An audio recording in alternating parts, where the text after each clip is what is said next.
જય શ્રી કૃષ્ણ. કેમ છો બધા? મજામાં? તો હું છું રીના, લઈને આવી છું એક બ્લોગ. બહુ જ ટાઈમ પછી આવી છું અને એક મિની બ્લોગ.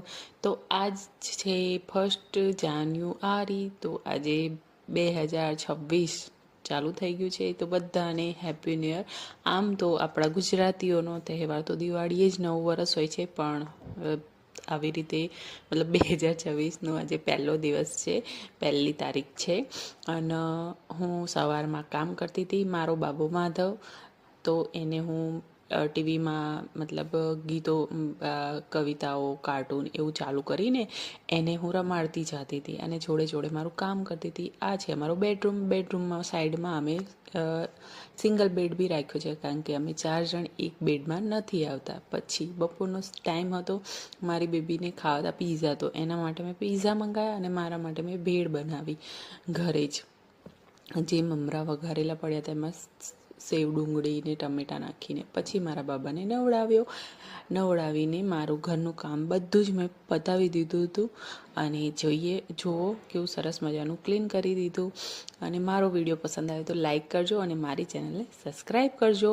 આ છે મારો બાબો, દેખો તે ગાડીથી રમવા લાગ્યો. પછી બપોર પછી નો ટાઈમ, મતલબ મેં જે ફૂલો રાખ્યા હતા એની પાંખડીઓને કાઢીને પીસીને અંદર એલોવેરા જેલ અને ગુલાબજળ એડ કરીને મેં એક ફેસ પેક બનાવ્યું. જે મને લાગ્યું કે કંઈક અલગ લાગ્યું.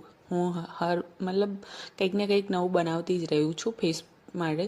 તો મેં એક જોયું હતું વિડીયોમાં અને મેં પહેલાં સર્ચ માર્યું કે લગાવાય. તો આ છે પેલા ગલગોટાના ફૂલનું, મતલબ કે તો દેખો. પછી મેં ચહેરો 15-20 મિનિટ પછી ધોઈ નાખ્યો અને થોડો ગ્લો લાગ્યો. એકદમથી તો ગ્લો આવી ના જાય એટલા માટે. પછી મેં ચહેરાને સાફ કર્યો અને હું અરીસામાં જોતી હતી કે કેવું રહ્યું. પછી સાંજનો ટાઈમ થયો અને મેં નાસ્તામાં સ્ટ્રોબેરી ખાધી.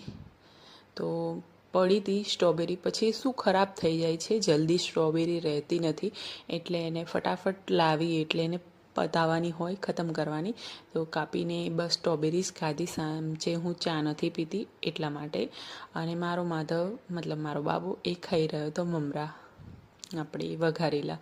પછી ગાજર લાવીને પડ્યા હતા, તો ગાજરને છીણવા બેસી ગઈ અને મેં બનાવ્યો ગાજરનો હલવો. કારણ કે આ પહેલી વાર બનાવું છું, મતલબ શિયાળાનો આ પહેલો ગાજરનો હલવો. કારણ કે મારે નાનો બાબો છે તો ટાઈમ નથી રહેતો, પણ ટાઈમ કાઢીને મેં કર્યો છે. અને મારી બેબીએ થોડી હેલ્પ પણ કરાવી છીણવામાં. અને આને થતાં 2 કલાક થઈ ગયા. 1 કિલો ગાજર